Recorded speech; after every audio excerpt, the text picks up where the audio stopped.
はい、今日はいつものテストコースにやってきました。先日からですね、コースのレイアウトを少しずつ変えて、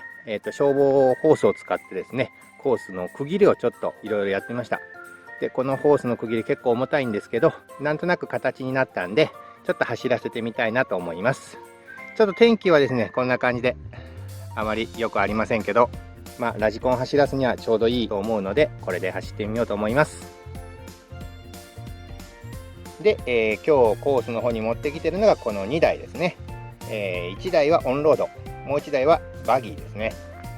オンロードを持ってきてる理由がですね、ちょっと今回はこれストレートも含めて向こうに見えてる転圧機をしっかりかけたので、平らになったんじゃないかなと思います。それもあってテストしてみたいなということで、少しだけこの TT02 も車高を上げたものを持ってきました。こんな感じ。ちょっとだけ車高が上がってる状態ですね。で、こっちは、はい、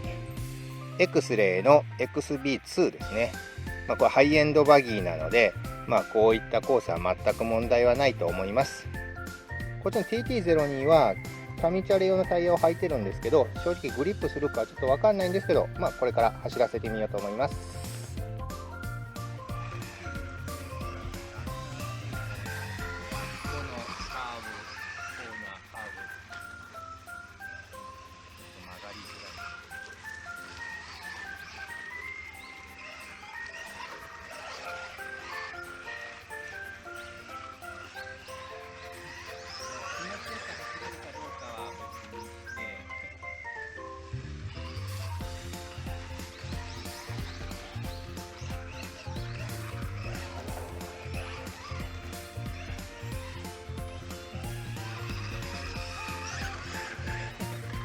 楽しいかなって感じ。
はい、それでは今日はコースのレイアウトを変えたので、オンロードとバギーそれぞれ走らせてみました。 TT02 の方はですね、しっかり転圧してコース平らにしたつもりだったんですけど、